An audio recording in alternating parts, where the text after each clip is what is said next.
우리 현실의 근간에 대해 궁금한 적이 있나요? 우리 주변의 세계가 신비한 입자와 보이지 않는 차원에 의해 지배되고 있다고 한다면 어떨까요? 믿으시겠습니까? 진실에서 멀어질 수는 없습니다. 하지만 우리 우주를 형성하는 힘과 원소의 본질은 아직 밝혀지지 않았습니다. 물론 지난 몇 세기 동안의 과학적 발전으로 우린 거시적 규모에서 벌어지는 사건들을 자세히 이해할 수 있게 되었습니다. 하지만 더 작은 규모로 들어가면 마치 우리가 알 수 없는 평행 현실로 들어가는 것과 같습니다. 이 무한히 작은 세계에서는 우리가 알고 있는 물리학과 상대성 이론의 법칙이 더 이상 적용되지 않습니다. 그 대신 우린 때로는 보이지 않는 입자들이 실제로 작동한다고 믿기 어려울 정도로 신비로운 방식으로 상호작용한다는 것을 발견합니다. 양자 물리학, 끈 이론, 초대칭성, 불확정성 원리. 이 보이지 않는 현실의 메커니즘을 이해하기 쉽게 설명하기 위해 수많은 표현이 등장했습니다. 하지만 안타깝게도 일부 매개 변수는 여전히 우리가 알 수 없습니다. 그리고 인류의 지적 능력으로는 원자의 핵심에서 일어나는 사건을 결코 통제할 수 없을지도 모릅니다. 하지만 미스터리가 남아있는 한 연구는 계속될 것입니다. 각각의 발견은 필연적으로 고유한 질문을 제기합니다. 과학자들은 미시세계를 탐구함으로써 자연의 가장 작은 우주로 깊이 들어갈 수 있었습니다. 수십 년 전만 해도 원자가 물질의 구성 요소라고 생각했지만 오늘날 우리는 원자가 놀라운 입자들의 집합체라는 그 사실을 알게 되었습니다. 쿼크, 글루온, 힉스 입자, 중성미자, 광자, 어지러울 정도입니다. 이러한 요소들이 미미하다고 말하는 것은 과소평가입니다. 이를 이해하기 위해 저울을 비교해 봅시다. 우주 관측에 따르면 관측 가능한 우주의 지름은 약 930억 광년입니다. 최근까지 우주의 은하수는 1000억 개에서 2000억 개로 추정되었지만 최근의 추정에 따르면 실제로는 2000억 개에 달합니다. 사실 우리 은하수는 우주의 바다에서 아주 작은 물방울에 불과합니다. 하지만 우리의 관점에서 보면 그 크기가 엄청나서 10만 광년이 넘는 것으로 추정됩니다. 이는 2000억에서 4000억 개의 별과 1000억 개 이상의 행성을 수용하기에 충분한 크기입니다. 이 별들 중에는 반경이 거의 70만 킬로미터에 달하는 우리 태양도 있습니다. 이는 지구 지름의 약 10의 9승배에 달합니다. 우리 눈에는 거대해 보이는 아름다운 푸른 행성 지구는 사실 이 우주에서는 보이지 않습니다. 태양계가 가로 세로 20km의 도시라면 지구는 포도에 지나지 않았을 것이기 때문입니다. 하지만 현재 80억 명이 넘는 인류가 지구에 살고 있습니다. 하지만 인간이 지구의 모든 공간을 차지하지 못하기 때문에 겉으로 보이는 것은 기만적입니다. 현재 지구에 살고 있는 모든 인류를 한데 모아놓으면 로스앤젤레스 시와 맞먹는 면적을 차지할 것입니다. 따라서 적당한 크기의 지구 행성에 비하면 인간은 모래알에 불과합니다. 이 규모 비교가 약간 머리 아프다면 다음 부분을 기다리세요. 훨씬 더 멀리 갈 수 있기 때문입니다. 인간은 우주에 비하면 아주 작은 존재이지만 약 3만억 개의 세포로 구성되어 있습니다. 그리고 현미경으로만 관찰할 수 있는 이 작은 세포는 그 자체로 10만억 개의 원자로 구성되어 있습니다. 이 수치는 세포마다 크게 다르지만 여전히 완전히 과도한 수치입니다. 잠깐만요. 더 나아갈 수 있습니다. 원자의 중심부를 살펴보면 99.9%가 텅 비어있다는 사실에 놀라게 될 것입니다. 다시 말해 원자의 생명을 부여하는 기본 입자는 전체 구조의 10의 마이너스 14승%만 차지합니다.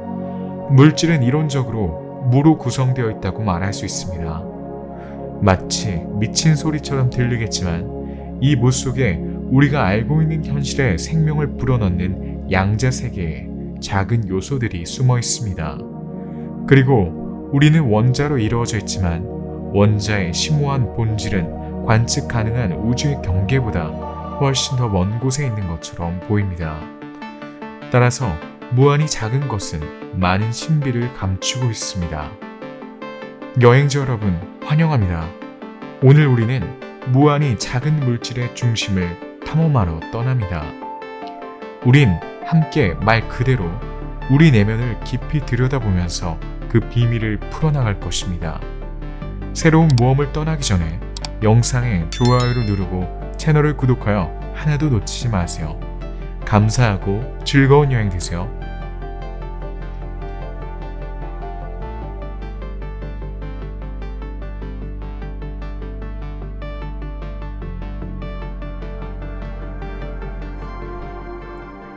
무한히 작은 세계로 여행을 떠나기 전에 먼저 우리 주변의 세계를 잘 살펴볼 필요가 있습니다.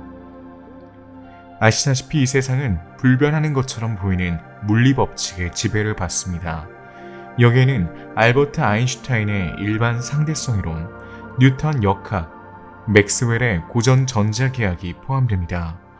하지만 양자 차원으로 내려가면 이러한 일반적인 진리를 많이 잊어야 합니다.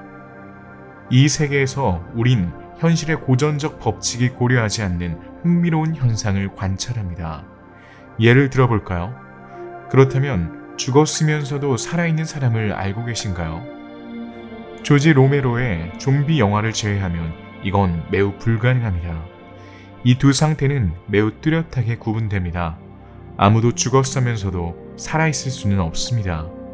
적어도 문자 그대로의 의미에서는요. 하지만 양자 물리학에서는 상황이 완전히 다릅니다.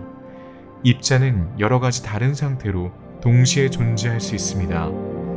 이 현상을 양자 중첩이라고 합니다. 이 현상은 1935년 동명의 물리학자가 공식화한 유명한 슈레딩거 고양이 사고 실험으로 완벽하게 설명할 수 있습니다. 이 실험에서 우린 다음과 같은 상황을 상상합니다. 고양이 한 마리가 들어있는 밀폐된 상자, 독약 한 병, 방사성 입자를 감지하는 장치, 그리고 방사성 물질 한 조각. 방사성 물질이 붕괴하면 감지 장치가 작동하여 독약병이 깨지고 고양이가 죽게 됩니다. 양자 물리학에 따르면 측정을 위해 상자를 열기 전에 고양이, 방사성 물질, 독약 등 시스템의 상태는 양자 중첩으로 설명됩니다. 즉 상자를 열 때까지 고양이는 이론적으로 죽었거나 살아있는 중첩 상태에 있다는 뜻입니다.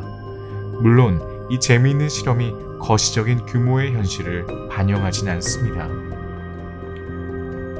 하지만 아원자 입자 특유의 중첩 현상을 이해하는 데는 도움이 됩니다. 이상하게 느껴지시나요? 글쎄요, 우린 무한히 작은 영역에 숨어있는 기묘한 것의 표면을 겨우 긁어온 것 뿐입니다. 그 안에서 우리는 양자 얽힘도 발견했습니다.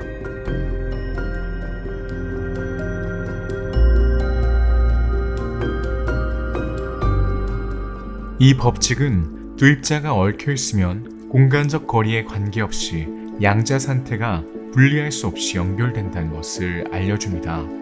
그리고 두 입자가 얽힘 상태에 있는 경우 두 입자가 어떤 최종 상태를 취할지는 측정으로만 알 수 있습니다. 두 입자 중 하나에 대한 측정은 두 입자가 멀리 떨어져 있더라도 쌍둥이 입자의 상태에 즉각적으로 영향을 미칩니다. 마치 두 개체가 즉시 통신할 수 있는 것과 같습니다. 빛의 속도를 뛰어넘는 순간 그 속도로 현대 물리학의 법칙에 도전하는 것입니다. 우린 이것을 비로컬리티 현상이라고 부릅니다. 이 모든 것이 매우 복잡해 보일 수 있습니다. 그럴만도 합니다. 양자 물리학은 완전히 반직관적입니다. 그래서 한 명 이상의 물리학자가 그 비밀을 풀기 위해 머리를 찢어버릴 정도입니다. 하지만 걱정하지 마세요. 여정을 계속 진행하면서 양자 물리학의 구체적인 내용을 더 자세히 다룰 예정이니까요. 그동안 우리 주변의 거시적인 세계로 돌아가 봅시다.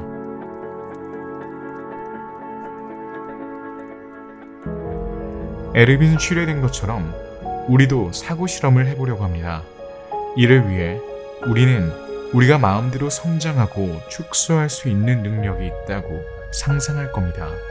마치 마블의 슈퍼히어로 앤트맨처럼요. 이 힘으로 우리는 지각에서 가장 높은 산인 에베레스트 산에 가까이 갈 수 있습니다. 에베레스트 산의 가장 높은 지점은 해발 9,000m에 육박합니다. 그러니 우리는 그 높이까지 성장할 겁니다. 우리가 미세한 규모로 하강하기 위한 출발점이라고 할 수 있습니다. 하지만 축소하려면 다른 기준이 필요합니다.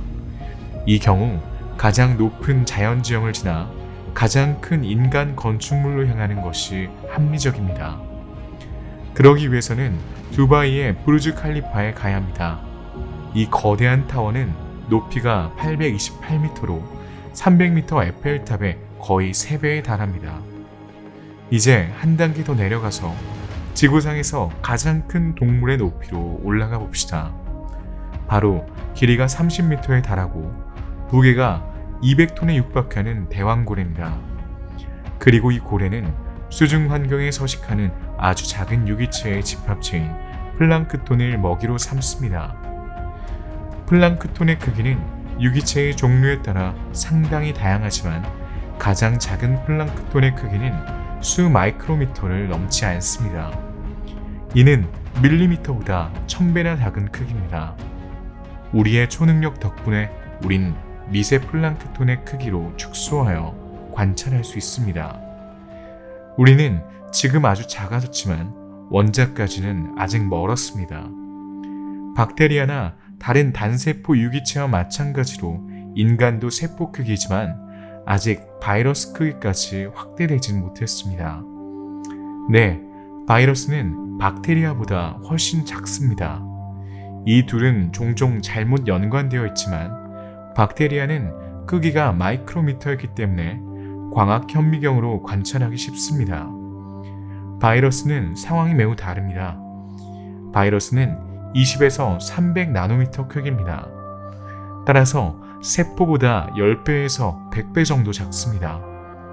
하지만 실수하지 마세요. 이 터무니없이 작은 크기 때문에 매우 위험합니다.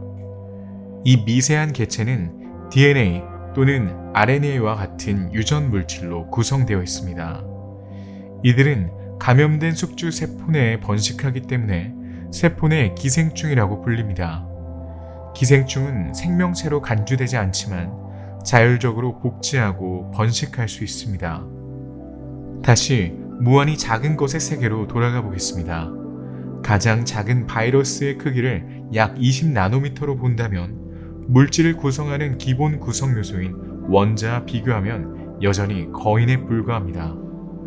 바이러스의 크기는 해당 원소에 따라 다릅니다. 하지만 전반적으로 10-10승 미터 정도입니다. 또는 100피코미터 또는 0.1 나노미터 정도입니다. 특히 양성자 하나와 전자 하나로만 구성된 수소 원자의 경우 더욱 그렇습니다. 지름이 약 0.2 나노미터인 탄소 원자보다 2배 더 작습니다. 즉, 원자의 지름에 대해 이야기하는 것은 지나치게 단순화시킨 것입니다. 실제로 원자의 크기는 원자핵 주변의 전자 분포에 의해 결정됩니다. 원자 질량의 대부분은 원자핵에 집중되어 있는데 원자핵은 양성자와 중성자로 구성되어 있습니다. 반면에 전자는 훨씬 더 가볍고 훨씬 더 큰 부피를 차지합니다. 따라서 원자의 크기는 전자가 핵 주변에서 차지할 수 있는 부피에 의해 결정됩니다. 이것이 바로 전자구름입니다. 전자는 항상 정량화된 고정된 거리를 유지합니다. 이를 외부 전자층이라고 합니다. 이 모든 것이 다소 복잡해 보일 수 있습니다. 이 분포를 설명하기 위해 거시적 규모의 원소를 예로 들어보겠습니다.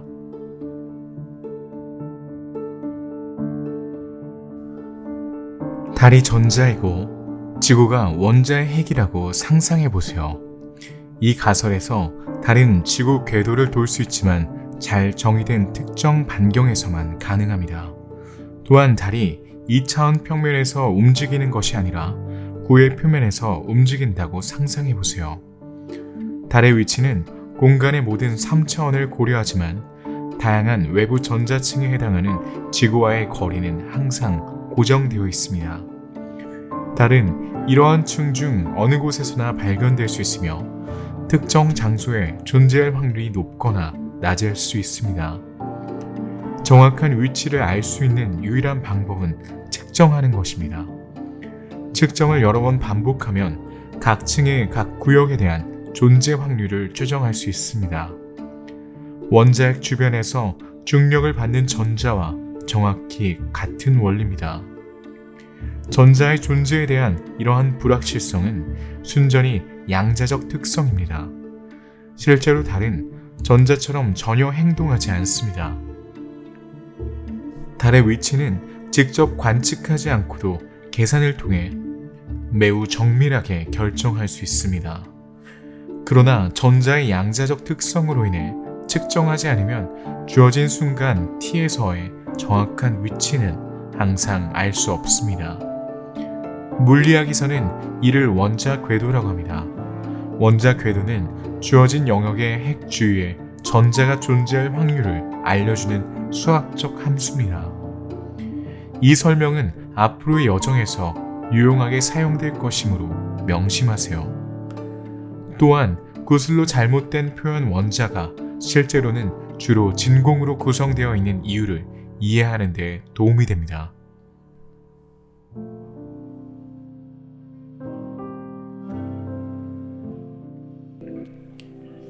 이를 더 잘 이해하기 위해 수소 원자로 돌아가서 0.1나노미터 크기로 축소해 봅시다.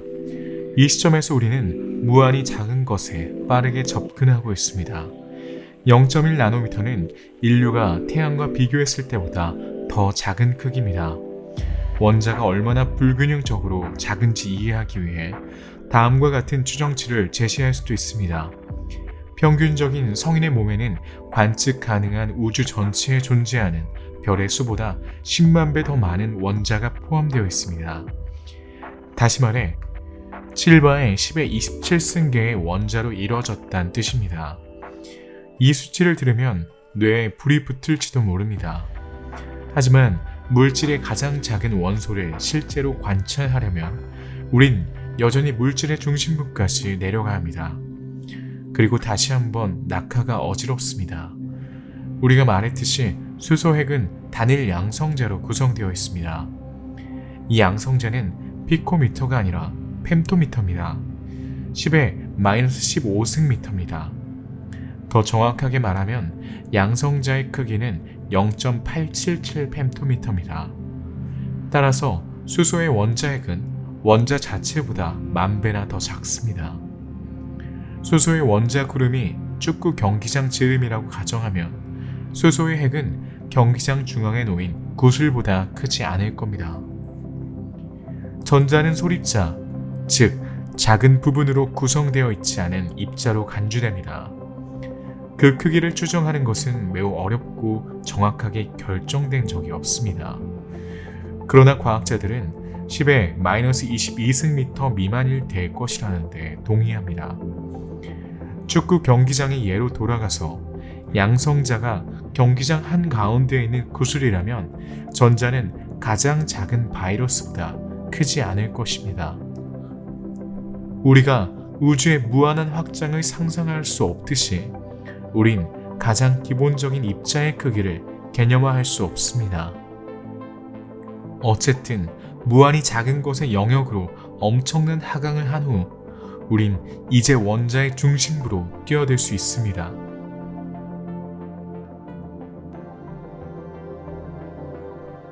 우리는 이제 원자의 규모에 도달했습니다. 하지만 원자의 내부에 무엇이 숨겨져 있는지 알아보기 전에 먼저 원자가 서로 어떻게 작용하는지 살펴봅시다. 아시다시피 우리 주변의 모든 물질은 원자와 분자로 구성되어 있습니다. 우린 그것과 상호작용할 수 있으며 우리 몸은 동일한 물리법칙에 적용을 받습니다. 우리가 알고 있는 원자와 상호작용하지 않는 다른 형태의 물질도 존재할 수 있습니다. 가장 유명한 것은 암흑물질입니다. 하지만 물질 세계의 미궁에서 길을 잃지 않기 위해 여기서는 알려진 물질에만 집중하겠습니다. 방금 설명했듯이 우리 주변의 모든 것은 원자로 구성되어 있습니다. 우리 몸, 우리가 먹는 음식, 우리가 입는 옷, 우리가 숨쉬는 공기, 심지어 이 비디오를 보고 있는 화면도 마찬가지입니다. 하지만 우리가 알고 있는 수많은 종류의 원소를 형성하려면 원자가 모여 결합해야 합니다. 이것이 분자가 탄생하는 방식입니다. 예를 들어 수소 원자는 다른 수소 원자와 결합하여 중수소를 형성할 수 있습니다. 또한 두 개의 수소 원자가 산소 원자와 결합하여 일산화수소 분자를 형성할 수도 있습니다. 다시 말해 물 분자입니다. 마치 각 원자가 고유한 모양을 가진 레고 브릭인 것 같습니다. 브릭은 특정 힘에 의해 조립되고 다른 힘에 의해 해체되고 다시 조립되어 새로운 요소를 만들 수 있습니다. 이러한 생성, 소멸의 순환은 우리 주변에서 항상 일어나고 있습니다. 때때로 이 순환은 디하이드로수소, 이산화탄소, 심지어 디니트로겐과 같은 작은 분자를 만들어내기도 합니다. 각각은 단 두 개의 원자로 구성되어 있습니다. 그러나 다른 경우에는 생성된 분자가 매우 길고 복잡합니다. 이러한 분자를 거대 분자라고 합니다. 특히 흥미로운 물리적 특성을 가진 긴 사슬의 분자인 고분자가 이에 해당합니다. 곡물의 전분이나 DNA의 핵산과 같은 천연 폴리머가 있습니다. 폴리스티렌과 같은 유명한 플라스틱인 합성 폴리머도 있습니다. 그러나 가장 큰 분자 중 하나는 티틴 또는 커넥틴이라고 하는 천연 단백질입니다. 또한 알려진 단백질 중 가장 큰 단백질이기도 합니다. 이 단백질은 근육 구조와 탄력에 중요한 역할을 합니다. 학명으로 이름을 지으려면 64,000개 이상의 글자로 구성되어 있기 때문에 많은 용기가 필요할 겁니다. 크기는 3만 개 정도의 아미노산으로 구성되어 있기 때문에 길이가 수 마이크로미터에 달할 수 있습니다. 이 모든 것이 이렇게 작은 원자들이 서로 결합하여 강하면서도 복잡한 원소를 형성할 수 있을 그런 힘에 대해 궁금하게 만듭니다. 순진하게도 우린 중력을 생각할 수 있습니다. 하지만 안타깝게도 중력의 강도는 물체의 질량과 관련이 있습니다. 원자는 사실상 질량이 0에 가깝기 때문에 이 가설은 성립할 수 없습니다. 그렇다면 원자는 서로 어떤 관계가 있을까요?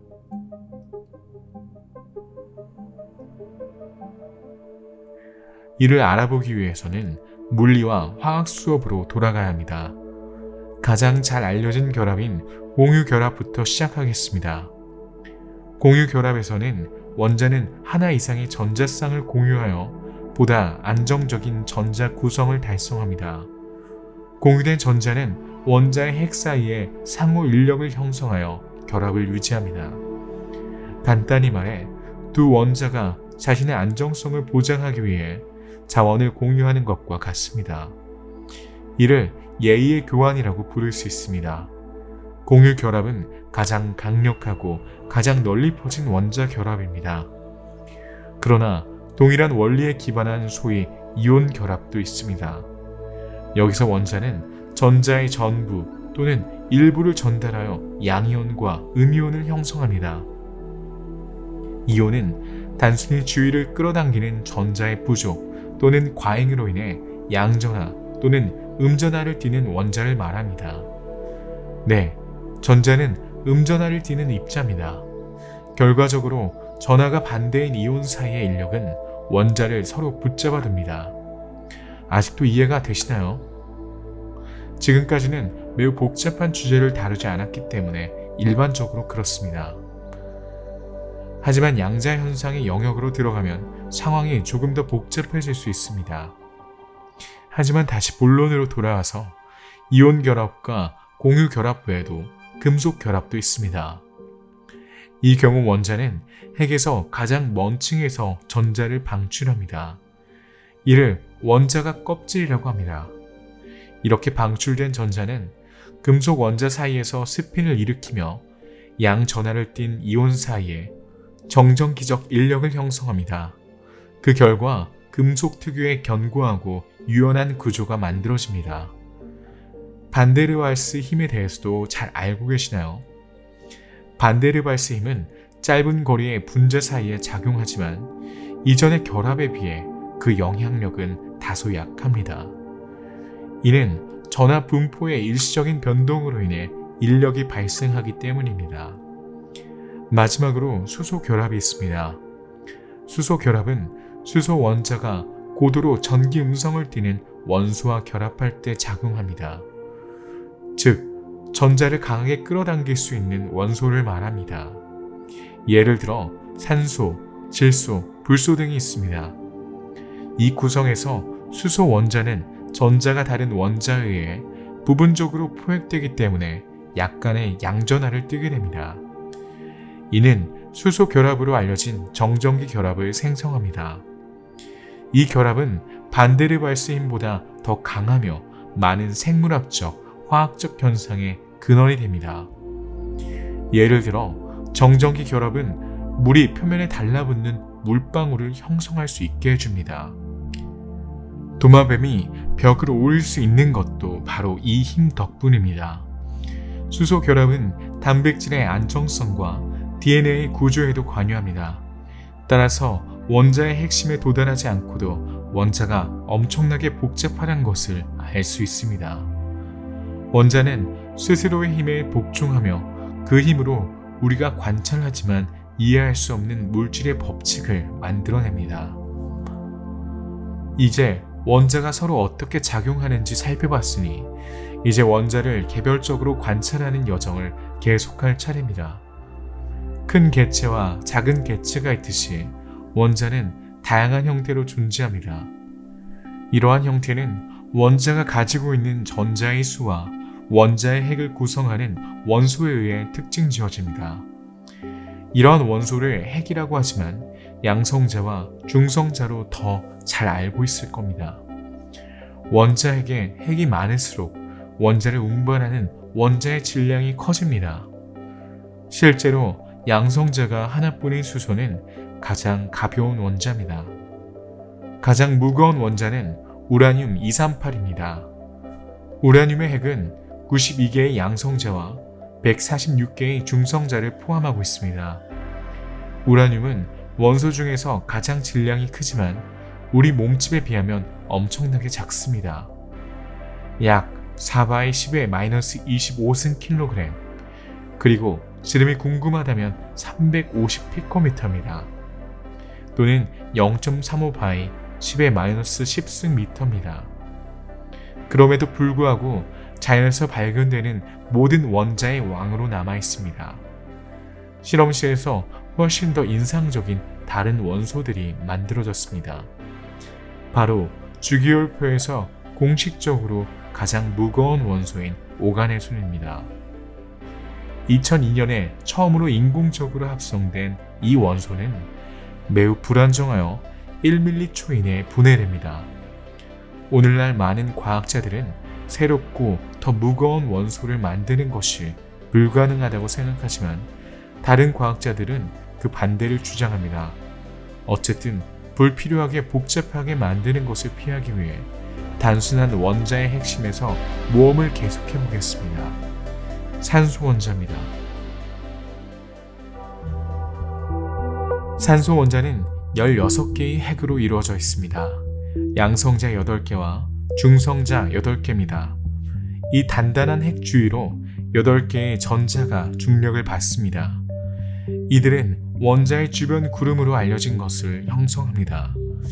전자는 음전하를 띤 입자이기 때문에 양전하를 띤 양성자에 끌립니다. 마치 자석의 북극과 남극이 서로 끌어당기는 것과 비슷합니다. 실제로 이 정전기적 인력은 원자의 구조적 무결성을 완벽한 전하 균형으로 유지합니다. 원자는 다양한 응집력을 통해 서로 결합하지만 원자의 안정성을 보장하기 위해 다른 힘도 작용합니다. 기초 물리학을 살펴봅시다. 현재 우리 우주를 지배하는 힘은 크게 네 가지로 추정됩니다. 이를 기본 상호작용이라고 합니다. 거시적 규모에서 가장 널리 퍼진 두 가지 상호작용은 중력과 전자기력입니다. 그러나 원자의 중심에서는 다른 힘이 작용합니다. 바로 강하고 약한 핵 상호작용입니다. 강한 상호작용은 원자핵을 하나로 묶어줍니다. 이 매우 강력한 힘은 핵과 핵 사이에 작용합니다. 양전하로 인한 정전기적 반발에도 불구하고 양성자를 서로 붙잡아 두는 힘입니다. 다시 자석의 예를 들자면 서로 밀어내는 경향이 있는 극이 같은 두 개의 자석을 서로 붙여본 적이 있을 겁니다. 여기서 우린 다음과 같은 비유를 할 수 있습니다. 서로 밀어내는 자석이 양성자이고 자석을 붙이기 위해 압력을 가하는 손이 강한 핵력입니다. 최근 그 존재가 증명된 중력파에 의해 중력이 유지되는 것처럼 굴루운이라는 재미있는 입자에 의해 강한 핵력이 유지되는 것입니다. 이 부분은 원자 오디세이의 다음 편에서 다시 다룰 테니 걱정하지 마세요. 약한 핵력은 렙톤과 쿼크 사이에서 작용합니다. 간단히 말해서 렙톤은 전자와 같은 기본 아원자 입자입니다. 그리고 쿼크는 양성자와 중성자의 구성 요소입니다. 약한 핵력은 한 입자가 다른 입자로 변환되는 특정 유형의 방사성 붕괴를 일으킵니다. 이는 보손이라고 하는 다른 아원자 원소에 의해 매개됩니다. 다시 한번 이 모든 것을 자세히 설명하겠습니다. 원자의 내부 조직을 유지하는 힘에 관심을 돌리면서 우린 원자의 표면을 천천히 긁어내기 시작합니다. 이 미세한 발굴을 통해 우리는 위에서 언급한 더 많은 이상한 입자를 발견할 수 있습니다. 이제 탐험을 계속하여 아원자 입자를 만날 시간입니다. 작고 신비로운 원소들의 강력한 베스트셀러. 그럼에도 불구하고 우리가 지나가는 현실의 근원에 있는 지금까지의 여정을 되돌아봅시다. 우리가 관측할 수 있는 우주는 약 930억 광년입니다. 이 광활한 우주 안에는 은하가 있으며 은하는 서로 뭉쳐서 군집을 이루고 있습니다. 보통 10만 광년 너비의 은하에는 엄청난 양의 별, 항성가스, 먼지가 포함되어 있습니다. 수백만 킬로미터에 달하는 이 별들은 보통 궤도에 있는 행성을 포착합니다. 그리고 우리는 그중 하나의 생명체가 있다는 것을 확실히 알고 있습니다. 바로 우리의 아름다운 푸른 행성, 가장 높은 고층 빌딩부터 가장 작은 벼룩까지 우리가 육안으로 볼 수 있는 모든 것은 소위 거시적 규모에 속합니다. 그리고 현미경을 통해서만 볼 수 있는 미시적 세계가 있습니다. 즉 0.1mm보다 작은 크기입니다. 그러나 우리가 지금까지 해왔던 것처럼 더 아래로 내려가면 생명체는 세포로 구성되어 있음을 알 수 있습니다. 세포는 다시 더 작은 원소로 구성된 DNA로 구성됩니다. 하지만 원자의 집합체가 아니라면 분자는 무엇일까요? 그리고 원자는 파악하기 어려운 성질의 전자가 핵의 핵 주위를 움직이는 진공의 거품이 아니라면 무엇일까요? 이 모든 것은 강하고 약한 근본적인 핵 상호작용에 의해 지배됩니다. 무한히 미세한 세계로의 하강은 이미 엄청나게 어지러운 일입니다. 하지만 더 멀리 갈 수 있습니다. 네, 관측 가능한 우주의 가장자리까지 가는 것보다 훨씬 더 멀리 갈 수 있습니다. 이 정도 규모라면 여정은 무한해 보입니다.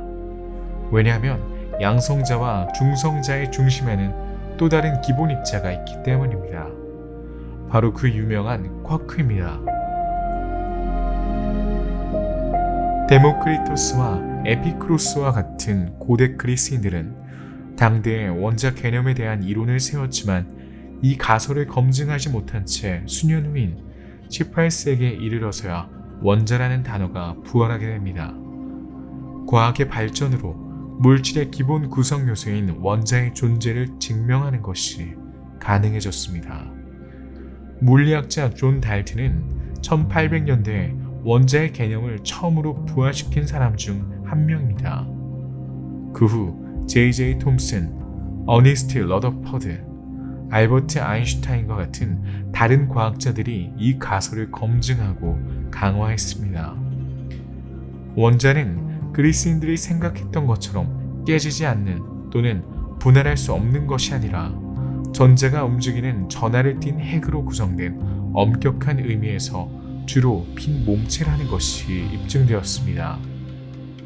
아인슈타인은 또한 광자와 같은 입자의 파동, 소체의 이중성을 입증하여 양자 물리학의 토대를 마련했습니다. 그러나 이 천재들은 원자가 끝이 아니라 훨씬 더 복잡한 세계로 가는 새로운 관문이라는 사실을 거의 깨닫지 못했습니다. 소위 아원자 우주라고 불리는 곳입니다. 그리고 그 우주의 주요 거주자는 다름 아닌 앞서 언급한 쿼크입니다. 쿼크에 대해 자세히 살펴보겠습니다. 이는 쿼크에 대한 훌륭한 입문서가 될 것이며 이어서 쿼크의 동족에 대해 더 자세히 알아볼 겁니다.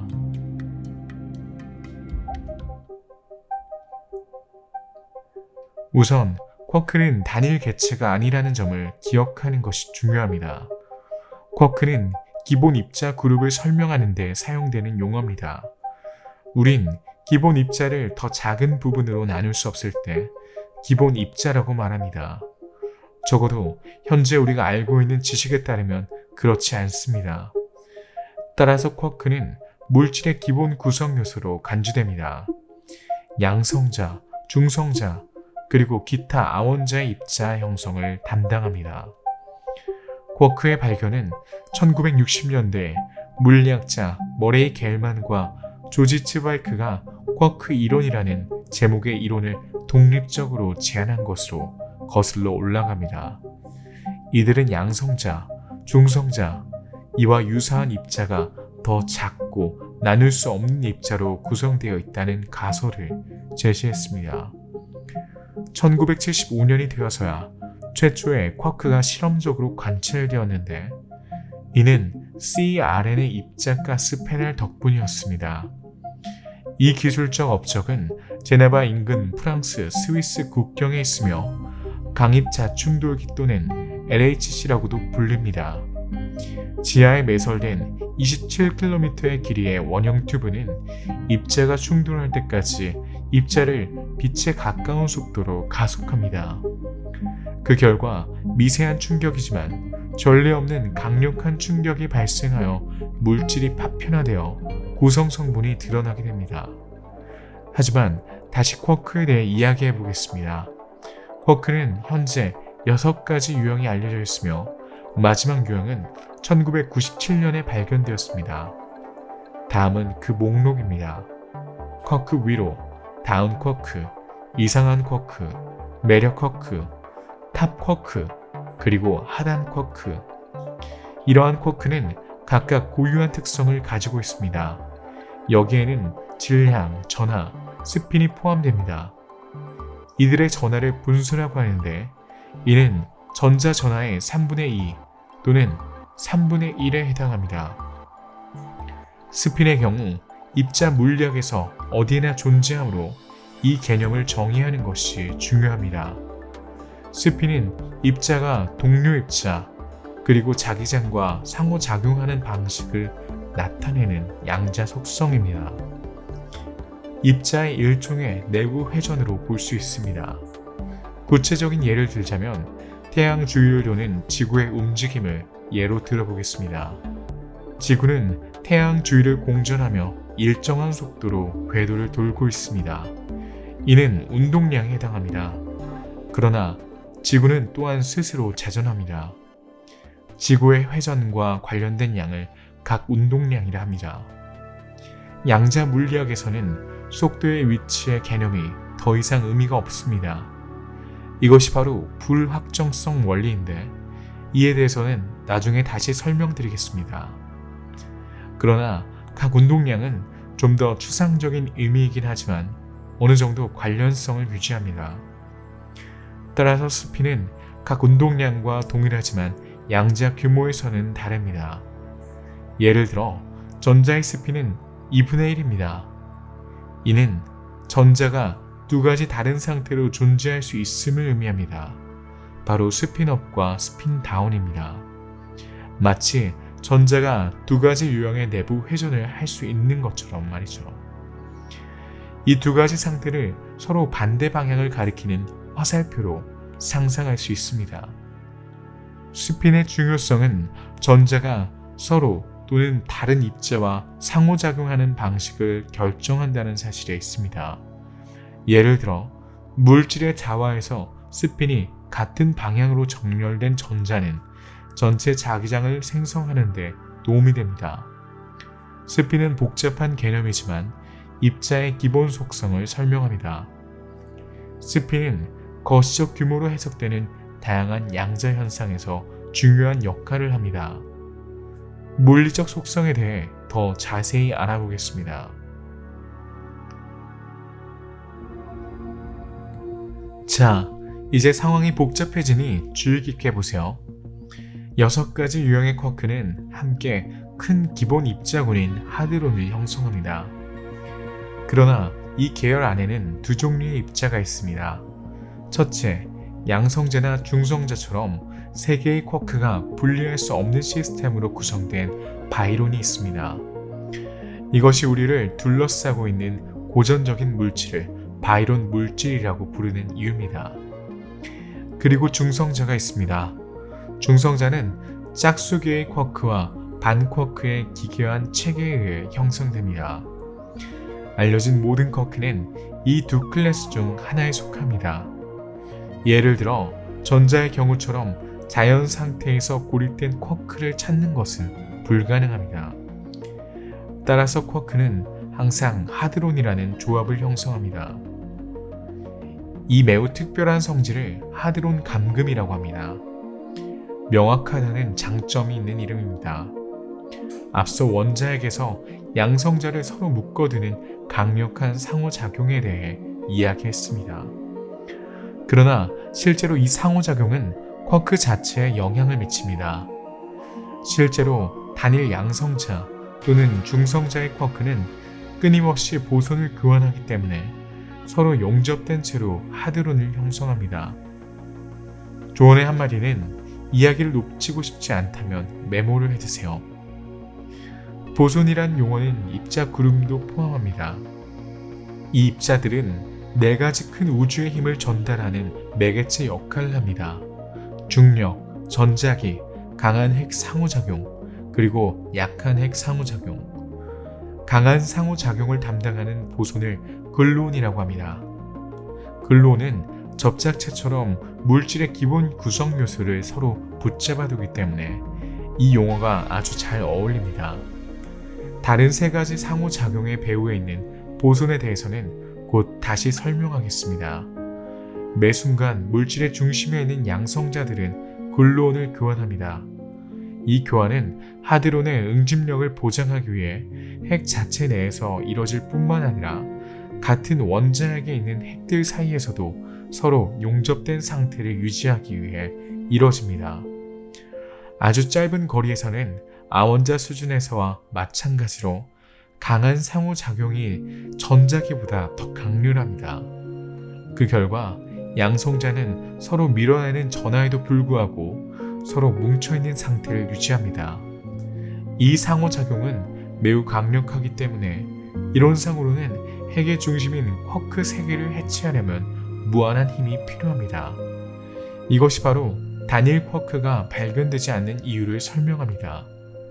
오늘날 쿼크는 물질의 궁극적인 세분화로 간주됩니다. 그러나 이 설명은 양자 물리학의 신비를 풀려는 많은 이론을 제안하기 때문에 문제가 있습니다. 가장 인기 있는 이론은 끈 이론입니다. 하지만 이에 대해서는 잠시 후에 다시 자세히 살펴보도록 하겠습니다.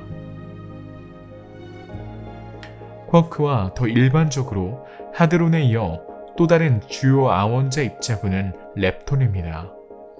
이 그룹에는 우리가 잘 알고 있는 전자가 포함됩니다. 하지만 예상대로 렙톤도 여러 종류가 있습니다. 먼저 전자 렙톤 또는 전자가 있습니다. 그 다음 뮤온 렙톤 또는 뮤온이 있습니다. 마지막으로 타우 렙톤이 있습니다. 이 세 가지 렙톤은 각각 질량이 거의 0에 가깝고 중성 전하를 띠는 또 다른 기본 입자인 중성 미자와 연관되어 있습니다. 렙톤에는 총 6개의 입자가 있습니다. 전자, 뮤온, 타우 입자, 타우온이라고도 합니다. 그리고 각 입자에 고유한 3가지 중성 미자, 렙톤도 안정적인 입자입니다. 이들은 주로 전자기력과 약한 힘을 통해 상호작용합니다. 이들은 원자에게 응집력을 담당하는 강한 핵력의 영향을 받지 않습니다. 쿼크와 마찬가지로 렙톤은 2가지 유형의 전하만 갖습니다. 0 또는 -1. 전하와 질량 특성으로 인해 렙톤은 핵 반응과 방사능 붕괴에서 중요한 역할을 합니다. 렙톤은 입자 생성과 소멸 과정의 기초를 형성합니다. 또한 우주의 근본적인 상호작용을 이해하는 데 매우 중요합니다. 예를 들어 중성미자는 최근 초신성, 중성자 별, 블랙홀과 같은 천체 물리학 현상에서 그 역할이 인정받고 있습니다. 또한 우주의 팽창을 이해하기 위해 연구되고 있습니다. 지금까지 렙톤과 하드론에 대해 이야기했지만 또 다른 유형의 아원자 입자에 대해서도 이야기하기 시작했습니다. 보손입니다. 보손은 4대 우주의 힘을 다른 입자에 전달하는 벡터라고 할 수 있습니다. 이를 이미지로 설명하자면 렙톤과 하드론은 벽돌이고 보손은 시멘트라고 할 수 있습니다. 이들은 함께 우리 주변의 모든 물질을 구성하고 우리가 알고 있는 엄격한 법칙을 우리 우주에 부여합니다. 지금까지 살펴본 것처럼 글루온은 원자에게 강력한 상호작용과 응집력을 보장하는 보손입니다.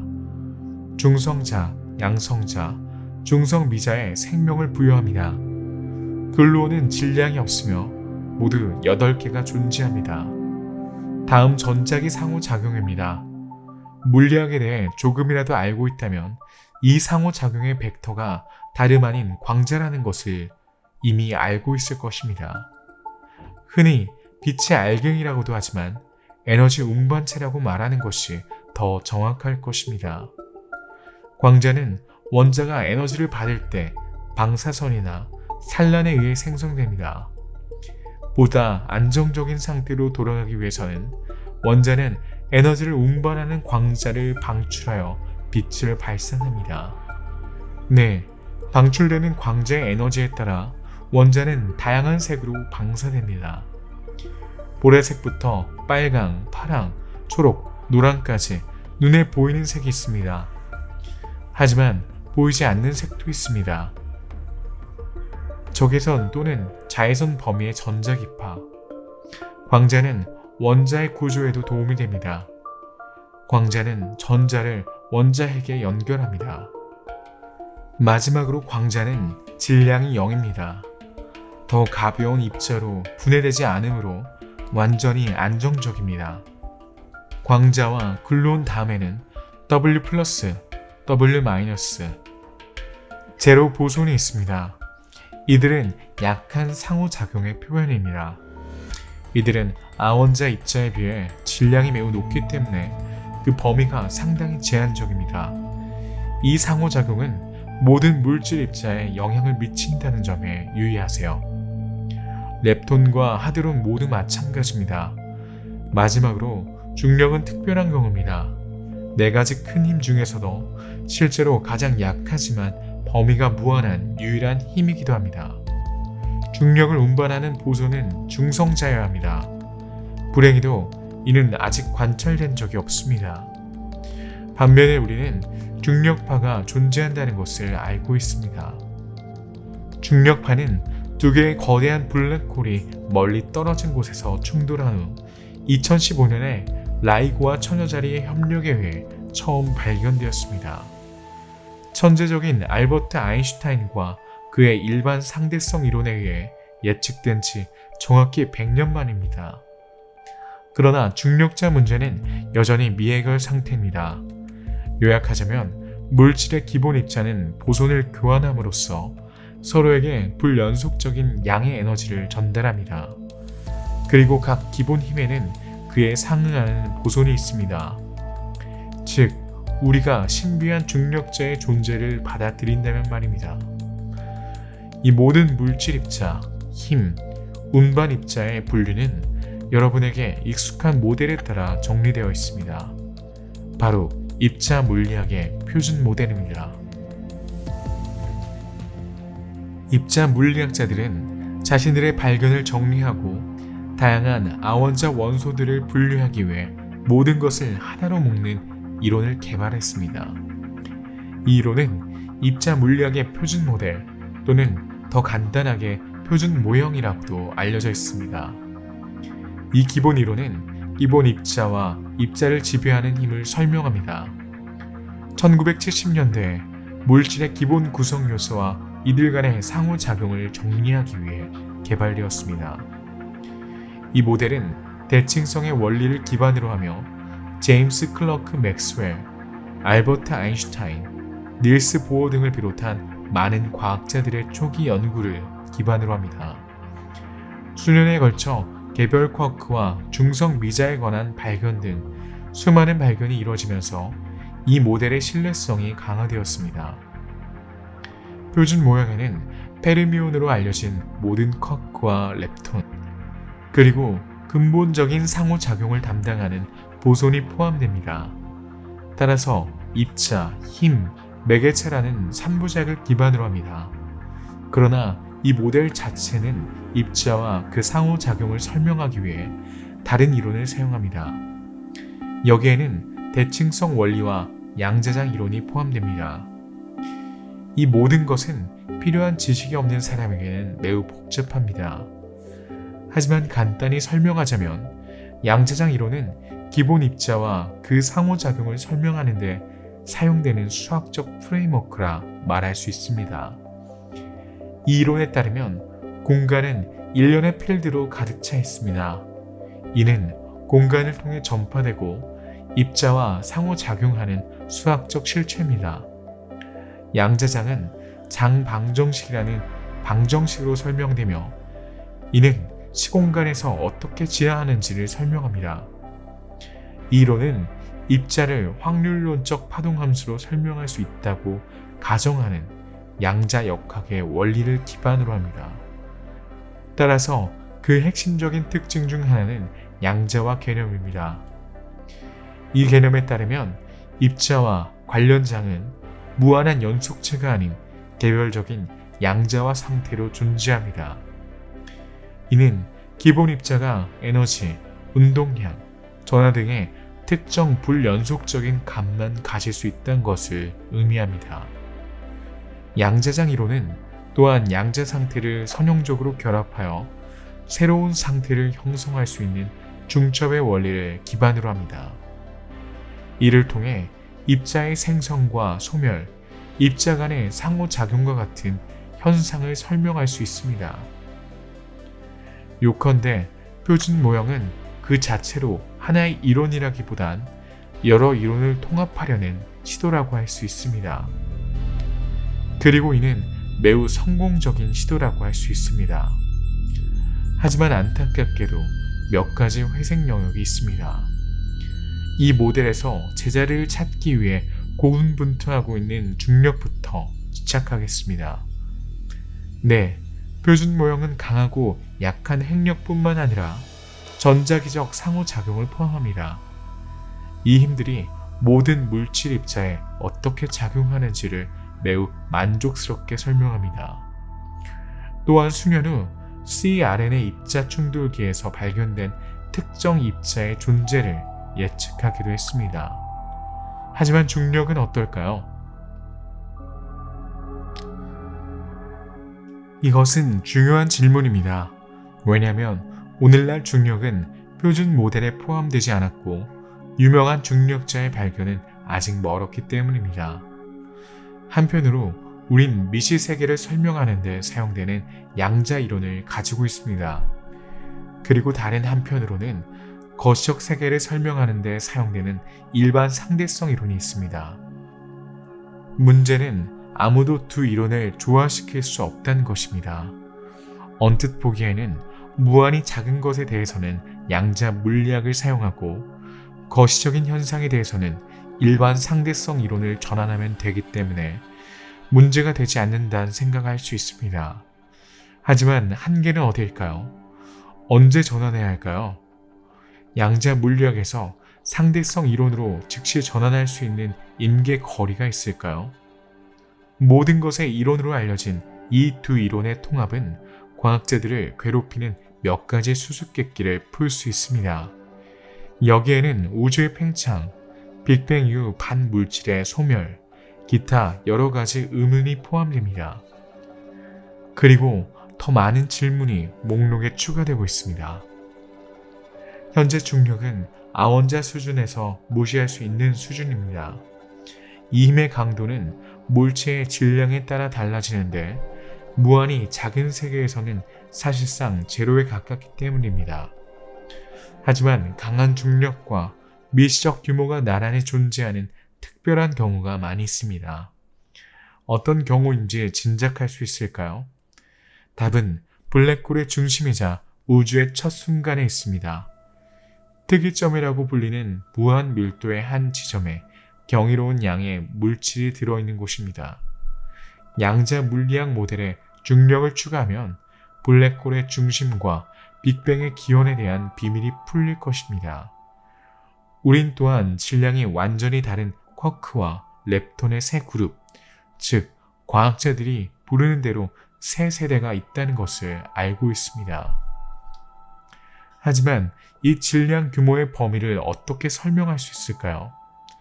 표준 모델이 중성미자 진동이나 질량을 완벽하게 설명하지 못한다는 사실은 말할 것도 없고요.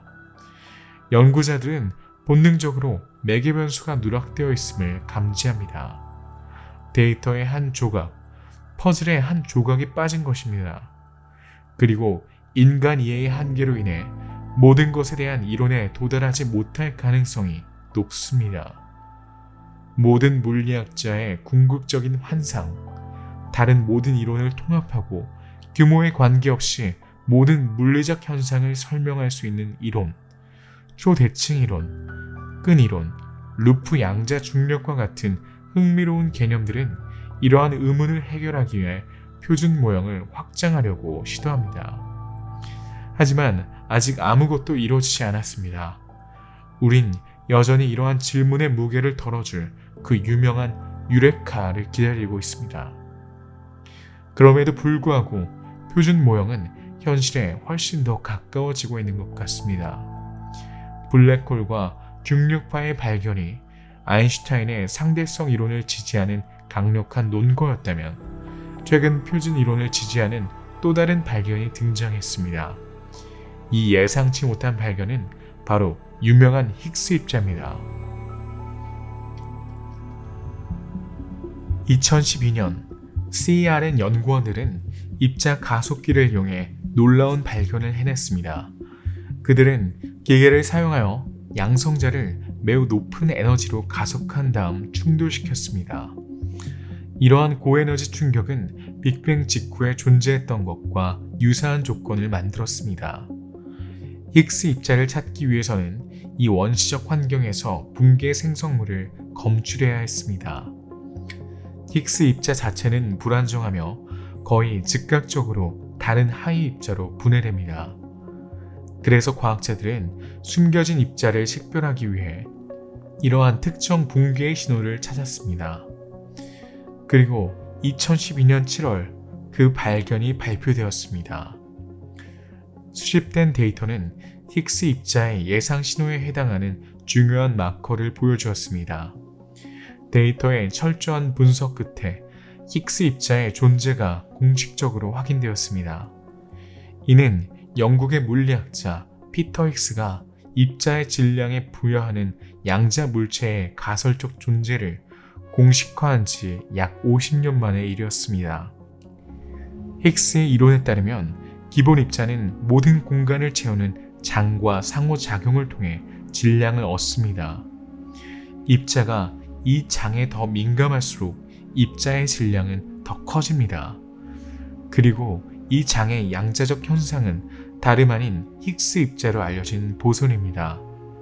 사실 쿼크와 전자와 같은 가장 질량이 큰 입자는 힉스 장과 강하게 상호작용하는 반면 광자와 같은 질량이 없는 입자는 힉스 장과 전혀 상호작용하지 않습니다. 언뜻 보기에는 이 모든 것이 다소 억지스러워 보입니다. 하지만 이는 현실인 것 같습니다.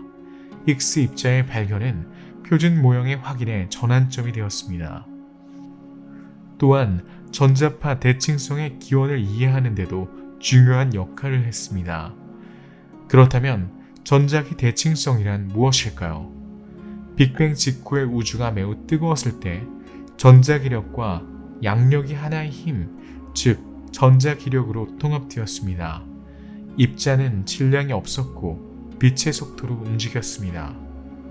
우주가 냉각되면서 힉스장이 발생하여 이 대칭이 깨지고 전자기력과 악력이 분리되었습니다. 이 장은 또한 입자의 질량을 부여하여 오늘날 우리가 알고 있는 우주를 만들어냈습니다. 보손처럼 작은 존재가 어떻게 무한한 것으로 추정되는 우주의 형성을 설명할 수 있는지 보는 것은 매우 흥미롭습니다. 지금까지의 여정은 우리를 물질의 가장자리로 이끌었습니다. 우리는 우리 자신의 규모에서 시작하여 세상을 구성하는 가장 작은 입자를 관찰하고 우주의 물리적 법칙을 규명하기 위해 내려왔습니다. 또한 과학자들이 원자의 비밀을 밝혀낸 방법과 그 발견을 정리하는 데 사용한 이론도 살펴봤습니다. 하지만 아원자 입자가 주변 환경에서 어떻게 행동하는지에 대해서는 거의 언급하지 않았습니다. 네, 그들은 그들만의 법칙을 따릅니다. 우리의 믿음을 뒤집고 이해의 한계를 시험하는 법칙. 이제 미시적 오디세이의 마지막 단계로 넘어갈 시간입니다. 하지만 이 모험을 계속하려면 가능성의 한계에 대한 믿음과 확신을 내려놔야 합니다. 스스로에게 질문하고 무한히 작은 것의 심오한 본질을 파악하지 못한 자신의 무능력을 받아들일 준비가 되어 있어야 합니다. 보시다시피 우린 이제 곧 매혹적이면서도 낯선 차원, 즉 양자 세계로 들어가게 됩니다. 양자 물리학에 대해 이미 들어보셨을 겁니다. 얽힘, 하이젠베르크의 불확정성 원리 또는 양자 해독과 같은 가장 유명한 개념에 대해 어렴풋이 알고 있을지도 모릅니다. 하지만 실제로 어떻게 작동하는지는 잘 모를 수 있습니다. 가장 저명한 과학자조차도 이 신비로운 입자 물리학 분야에 대해 의구심을 품고 있는 것도 당연한 일입니다. 여기서 모든 수수께끼를 풀려고 하지 않으니 안심하세요. 대신 몇 가지 주요 원리와 그 여파로 등장한 이론에 대해 설명드리겠습니다. 하지만 먼저 기본사항부터 살펴보겠습니다. 양자 물리학이 실제로 무엇인지 정의해 봅시다. 간단히 말해 양자 물리학은 원자와 아원자 수준에서 물질과 에너지의 근본적인 성질을 연구하는 물리학의 한 분야입니다. 양자 물리학을 통해 원자의 구조, 빛의 본질, 중첩, 양자 얽힘, 파동 입자, 이중성 등의 현상을 이해할 수 있습니다. 네, 현재 물리학에 대한 우리의 이해에서 모든 입자는 장의 파동에 비유할 수 있습니다. 예를 들어 빛은 전자기장 속의 파동이지만 광자라고 불리는 입자의 흐름이기도 합니다. 이러한 아원자 입자, 특히 전자의 이중성 특성을 파동 소체 이중성이라고 합니다. 이는 유명한 영의 슬릿 실험으로 증명되었습니다. 현대 물리학에서 가장 아름다운 실험 중 하나입니다. 간단히 요약하면 다음과 같습니다. 1801년 영국의 물리학자 토마스 형은 빛의 파동성을 증명하기 위한 실험을 수행했습니다. 그때까지 과학계는 위대한 아이작 뉴턴이 생각하는 것처럼 빛이 입자로 구성되어 있다 믿었습니다. 그러나 영의 실험은 그렇지 않다는 것을 증명했습니다. 영의 좁은 간격에 작은 구멍 2개를 통해 빗줄기를 통과시킴으로써 구멍 뒤의 스크린에 간섭 패턴이 형성되는 것을 관찰했습니다. 이 패턴이 파동의 특징이라는 것이 밝혀지면서 논쟁은 일단락되었습니다. 그러나 한 세기 후 소개가 필요 없는 알버트 아인슈타인이 언뜻 보기에는 터무니없이 보이는 아이디어를 내놓았습니다. 빛은 파동이 아니라 소체의 흐름이며 그는 이를 양자라고 불렀고 나중에 광자로 이름을 바꿨습니다. 그는 자신의 주장을 증명하기 위해 실험을 제안했습니다. 그리고 놀라운 것은 그의 실험 결과가 실제로 타당하다는 것이었습니다. 한편으로 영은 빛의 파동이라는 것을 증명하는 데 성공했습니다. 그리고 다른 한편으로 아인슈타인은 빛이 광자로 구성되어 있다는 것을 증명했습니다. 이 발견은 태양 전지판을 통해 전기를 생산하는 데 사용되는 광전 효과로 이어졌습니다. 이 발견으로 아인슈타인은 1921년 노벨상을 수상하기도 했습니다. 이 시점에서 빛의 본질에 대한 논쟁이 다시 불붙었고 이 문제는 풀리지 않는 것처럼 보였습니다. 이후 영의 슬릿 실험은 광선이 아닌 연속적인 전자의 흐름으로 반복되었습니다. 전자는 입자이기 때문에 2개의 슬릿을 통과할 때 2개의 뚜렷한 점을 형성해야 합니다. 하지만 실험 결과는 모두들 놀라게 했습니다. 광자는 실제로 입자처럼 화면에 점 모양의 자국을 만들었지만 이 모든 자국들이 파동의 전형적인 패턴인 간섭 패턴을 형성했습니다. 네, 2개의 뚜렷한 광선 대신 화면에서 일련의 빛 간섭이 관찰되었는데 이는 마치 명암이 번갈아가며 나타나는 것과 비슷했습니다. 결론은 분명했습니다. 이 패턴을 형성하려면 각 전자가 2개의 슬릿을 동시에 통과해야 합니다. 그렇지 않으면 간섭이 불가능합니다. 그러나 화면에서 가로채면 전자는 입자의 특징인 점 특성을 형성합니다. 그런 다음 과학자들은 전자가 슬릿 사이를 통과할 때 전자를 측정했습니다. 그리고 놀랍게도 이 정확한 지점에서 전자를 관찰하려고 하면 간섭 패턴이 사라지고 전자는 2 슬릿 중 하나 또는 다른 슬릿을 통과하는 단순한 입자처럼 행동합니다. 이 놀라운 현상은 양자 물리학 발전의 초석 중 하나였습니다. 이제 우리는 광자나 전자 같은 특정 입자가 파동인 동시에 입자라는 것을 알고 있습니다. 하지만 실험적 측정은 양자 물체가 이 2가지 상태 중 하나를 채택하도록 따옴표로 묶어 강제한다는 사실도 알고 있습니다. 이는 양자 입자의 놀라운 특성 중 하나에 불과합니다. 더 알고 싶으신가요? 이 개념의 복잡성에 직면하면 발을 헛디딜 수 있으니 조금만 기다려주세요. 한 가지 예로 하이젠베르크의 불확정성 원리를 들 수 있습니다. 이 원리는 1927년 동명의 물리학자가 공식화했습니다. 이는 양자 물리학의 기본 개념 중 하나입니다. 이 원리는 입자의 위치와 운동량과 같이 상보적인 물리량의 특정성을 동시에 측정할 수 있는 정밀도에는 근본적인 한계가 있다는 것을 말해줍니다. 다시 말해 전자와 같은 양자 입자의 위치를 더 정확하게 측정하려고 할수록 그 운동량을 측정하는 정밀도는 더 떨어집니다. 거시적인 규모에서는 이 문제가 발생하지 않습니다. 우리는 주어진 순간의 천체의 위치, 운동량, 속도를 완벽하게 알 수 있습니다.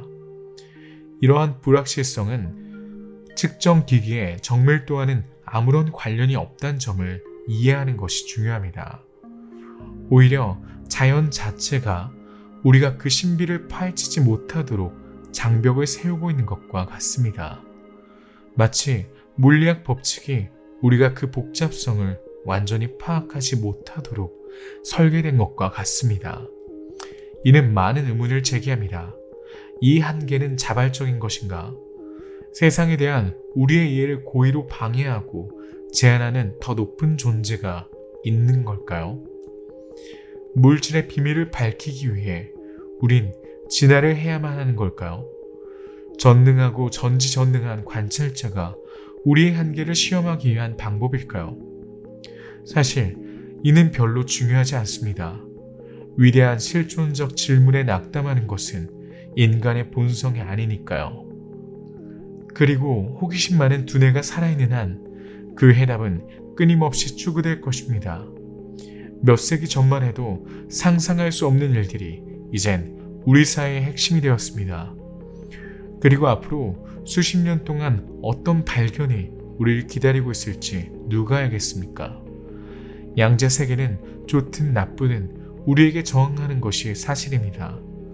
하지만 우린 그 다양한 뉘앙스를 이해하기 시작했습니다. 파동소체 이중성, 불확정성 원리, 중첩, 양자 얽힘. 이해의 베일은 여전히 두껍지만 점차 벗겨지고 있습니다. 그리고 이러한 발견은 수많은 이론으로 이어졌습니다. 양자 세계의 법칙과 거시 세계의 법칙을 통합하는 것을 목표로 하는 이론들입니다. 표준 모델은 매우 유명하지만 몇 가지 한계가 있다는 것을 기억하세요. 이 공백을 메우기 위해 일부 이론가들은 더 만족스러운 대체 설명을 내놓기 위해 고심하고 있습니다. 그중 가장 유명한 이론은 물론 끈 이론입니다. 아직까지 이 이론을 검증할 수 있는 실험은 없지만 이 이론을 살펴보도록 하겠습니다. 끈 이론은 물질의 기초를 탐구하려는 모든 사람에게 필수적인 이론입니다. 그러나 그 유명세에도 불구하고 그 이면에 있는 아이디어가 무엇인지 실제로 아는 사람은 거의 없습니다. 그럼 지금부터 자세히 살펴보도록 하겠습니다. 사실 끈 이론은 양자 중력과 물리학의 다른 근본적인 상호작용을 결합하여 우주에 대한 통합된 설명을 개발하려고 시도합니다.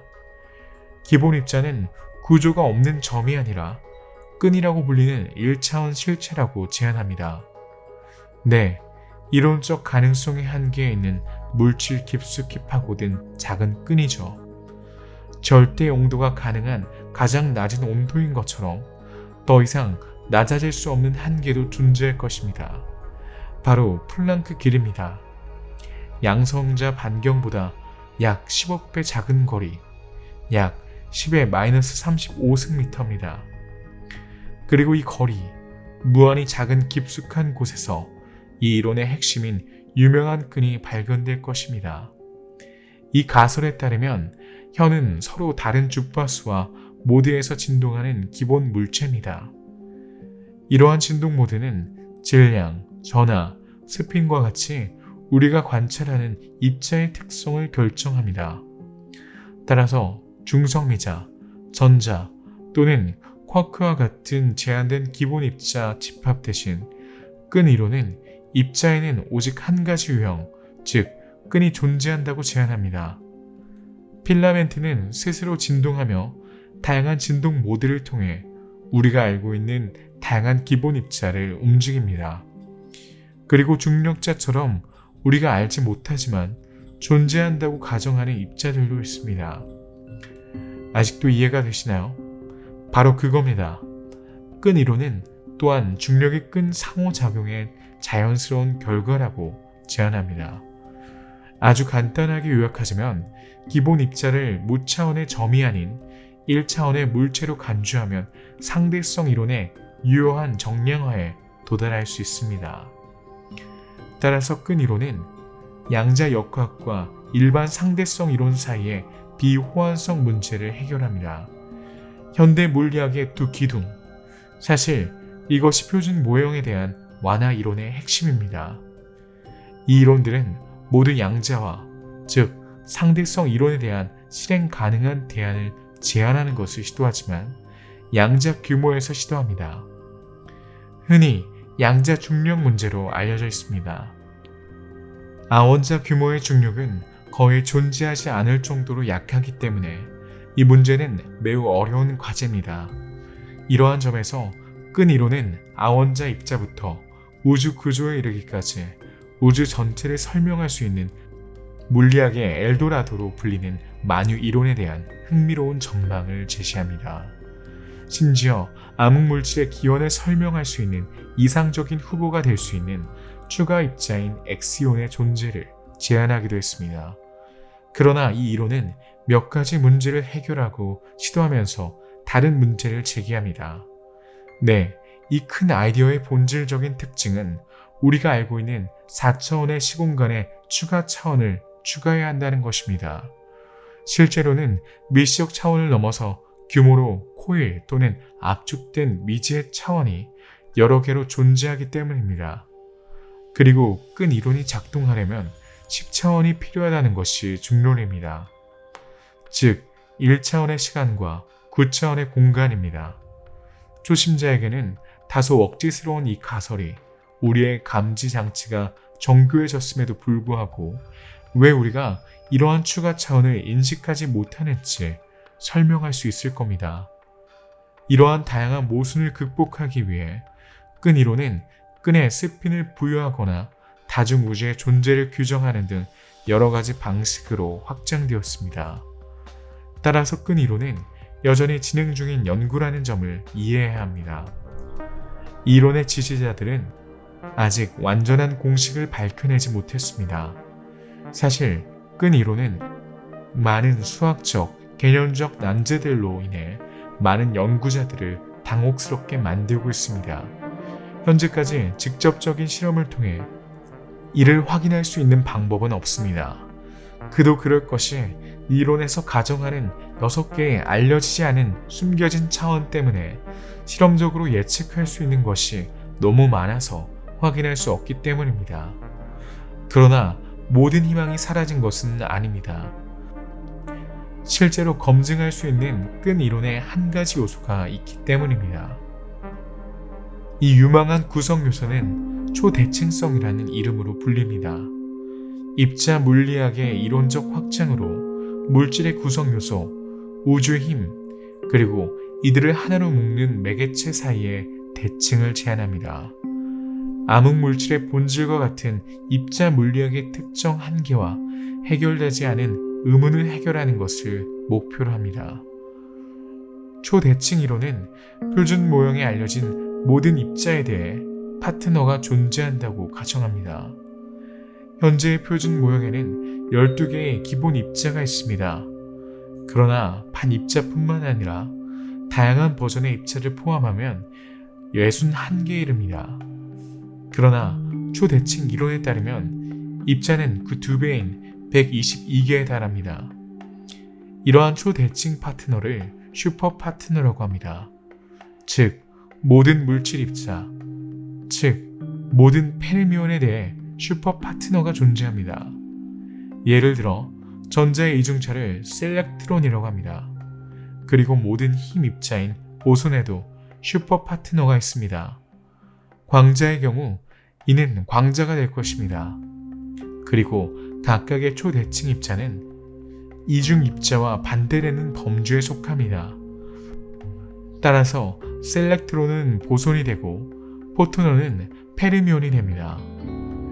따라서 페르미온만큼 많은 보손이 존재할 것이고 표준 모형을 불완전할 것입니다. 그러나 이러한 가상의 쌍둥이는 관찰된 적이 없습니다. 하지만 이 아이디어가 유망해 보이는 이유는 기술의 발전 덕분에 곧 해답을 얻을 수 있을 것이란 점입니다. 실제로 초대칭 입자를 생성하려면 경이로운 이론적 에너지가 필요합니다. 그리고 CERN의 입자 가속기는 곧 이러한 잠재적 복제를 관찰하기에 충분한 에너지를 생산할 수 있을 것입니다. CERN의 진전에도 불구하고 향후 몇 년 동안 초대칭 입자가 발견되지 않는다면 이 이론에 심각한 의문이 제기될 것입니다. 그리고 논리적 결과로서 끈 이론 자체는 이제 우리의 여정을 마무리할 시간입니다. 이를 위해 또 다른 이론을 소개하는 것보다 더 더 좋은 방법이 있을까요? 이 이론은 끈 이론에 대한 다른 접근법을 제안함으로써 표준 모형의 공백을 메우는 것을 목표로 합니다. 그 이름은 루프 양자 중력입니다.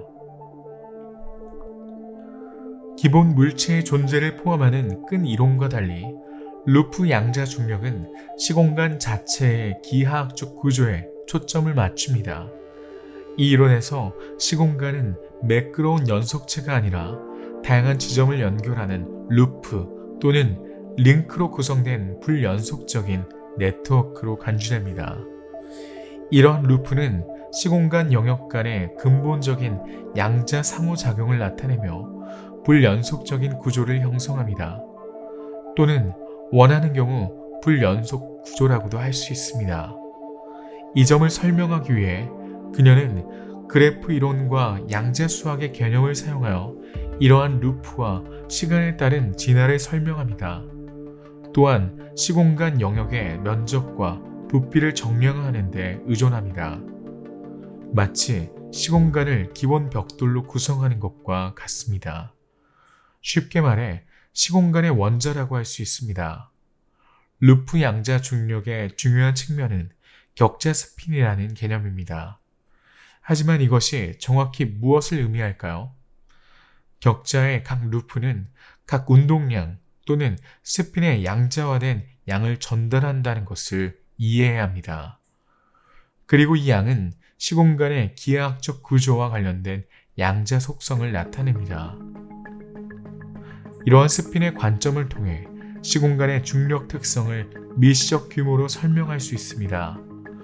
실제로 루프 양자 중력은 입자 사이의 중력 상호작용이 각 루프 사이의 불연속적인 각 운동량 교환에 기인한다고 제안합니다.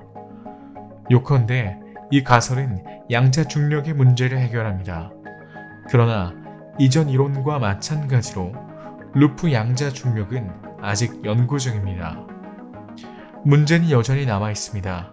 상당한 효과를 예측하기 때문에 실험적으로 테스트하는 것은 매우 어렵지만 측정 장비로 직접 접근할 수 없는 극히 작은 규모에서 테스트해야 합니다.